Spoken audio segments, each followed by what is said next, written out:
കടുത്ത നിയമാണല്ലേ അവിടെ? ജയിലിലൊക്കെ കിടന്നിട്ടുണ്ടെന്ന് കേട്ടു. ശരിക്കും അനുഭവിച്ചാണോ അല്ലേ? ആ, ഇനി അനുഭവിക്കാനൊന്നുമില്ലെന്ന് വേണമെങ്കിൽ പറയാം. ഞാനും കുറച്ചാള് ഗൾഫിൽ ജയിലിൽ കിടന്നിട്ടുണ്ടെങ്കിലേ, പക്ഷെ അത് ദുബായിലായിരുന്നു. അത് നാട്ടിൽ നിന്ന് വിളിച്ചുകൊണ്ട് പോയവന്മാര് ചതിച്ചതാ. 10-15 ലക്ഷം രൂപയും പോയി. മലയാളിയെ കൊണ്ടുപോയി കുഴി ചാടിക്കുന്നത് മലയാളി തന്നെയാ. സത്യാങ്ങളെ, ജയിലിനേക്കാൾ വലിയ ദുരിതമാണ് മരുഭൂമിയിലെ ജോലി സ്ഥലത്ത് ഞാൻ അനുഭവിച്ചത്. ഓ, ചുരുക്കം പറഞ്ഞ ഒരു ആട് ജീവിതം അല്ലേ? ഓ ഓ, ഒന്നും പറയണ്ട.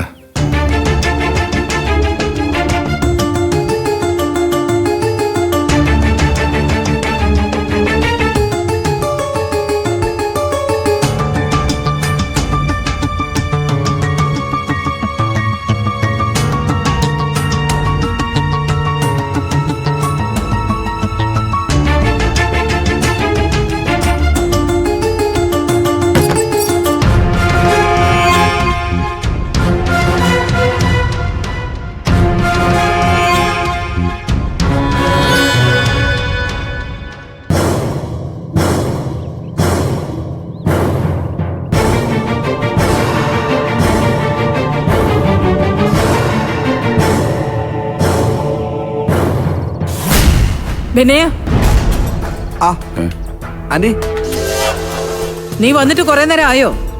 കുറച്ചു നേരമായി ആന്റി. ആന്റി കുളിക്കാവോന്ന് അങ്കിള് പറഞ്ഞു.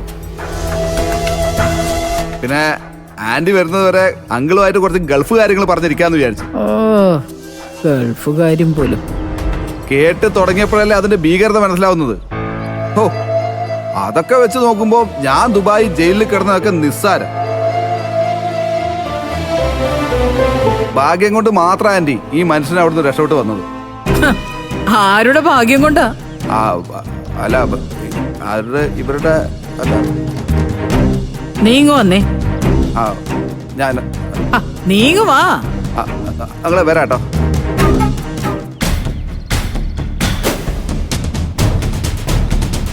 എന്താ ആന്റി? നീ അങ്ങേരെ കാണാനാണോ വന്നത്? അല്ല, ആന്റിയെ കാണാൻ. ആണല്ലോ. ആ, എന്നാ അകത്തേക്ക് വാ. ആ, വാ.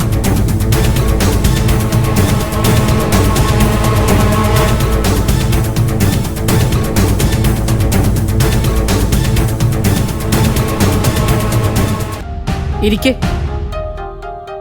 ഇരിക്കടാ.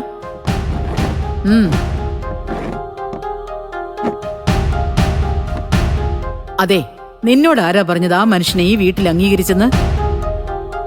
ഈ വീട്ടിലുള്ളവർക്ക് മുറ്റത്ത് കെട്ടിയിട്ട പട്ടിക്ക് തുല്യം അയാള്. അയ്യോ, അതൊന്നും എനിക്ക് അറിയില്ലായിരുന്നു ആന്റി. നേര് ഉമ്മർത്ത് കാർന്നവരെ പോലൊക്കെ നിൽക്കുന്ന കണ്ടപ്പോ ഞാൻ വിചാരിച്ചു. പിന്നെ 18 കൊല്ലം മുമ്പ് കുടുംബത്തെ കളഞ്ഞു പോയവനെ ആരാടാ കാരണവരായിട്ട് വെക്കുന്നേ? അല്ലേ, എന്റെ ശത്രുക്കള് എന്നെ നാണം കെടുത്താൻ വേണ്ടി എവിടുന്നോ കെട്ടിയിറക്കിയത് അയാളെ.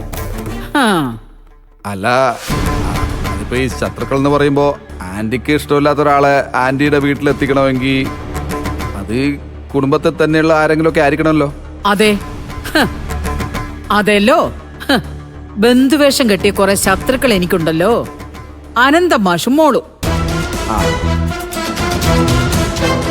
ആ അച്ഛനും മോളും കൂടിയാ എവിടുന്നോ തെണ്ടി തിരിഞ്ഞു വന്ന ആ മനുഷ്യനെ ഇവിടെ കൊണ്ട് കെട്ടിയിറക്കിയത്. ദേവനിയ, നീയും സൂക്ഷിച്ചോ. ദേ, എന്തെങ്കിലും ഒരു അവസരം കിട്ടിയ ആനന്ദം മാഷ് നിന്റെ കുടുംബത്തിന് പണി തരും. നോക്കിക്കും. എനിക്കിനി എന്ത് പണി കിട്ടാൻ ആന്റി? നല്ല രീതിയിൽ പണി കിട്ടിക്കിടക്കുവാ ഞാനിവിടെ. ആ, അതെന്തു പറ്റി? അല്ല, അനന്തമാഷ് ചീരുവിനെ മക്കളെയും വീണ്ടും നിന്റെ അടുത്തൊന്ന് എടുത്തോണ്ട് പോയോ? മക്കളെ വിളിച്ചോണ്ടൊന്നും പോയില്ല. പിന്നെ ചീരുവിനെ അയാള് സിംഗപ്പൂർക്കായിരുന്നു. സിംഗപ്പൂർക്കോ? ആ. എന്തിന്? അതവിടെ കുഞ്ഞമ്മയുടെ അടുത്ത്. അല്ല, അവിടെ അവൾക്കെന്താ കാര്യം? അല്ല, കുഞ്ഞമ്മയുടെ വീട്ടു ജോലിക്കാരിയായിട്ട് വല്ലതും ആണോ? കുഞ്ഞമ്മയുടെ ഞാൻ പറയുന്നില്ല. ഞാൻ അവിടെ എന്തോ ജോലിയൊക്കെ ചെയ്തിട്ട് കുറെ എന്തൊക്കെ ഉണ്ടായിക്കൊണ്ട് വരാന്നൊക്കെ പറഞ്ഞിട്ടാ പോയത്. അയ്യോടാ. ഭർത്താവായ ഞാൻ തടയിടുന്നതിന് മുമ്പ് അവളങ്ങ് പറഞ്ഞു. അല്ല, അപ്പൊ കുട്ടികളോ? കുട്ടികളെ നീയാണോ നോക്കുന്നേ? എന്റെ തലയിൽ കെട്ടിവെച്ചിട്ടാ അവള് പോയത്.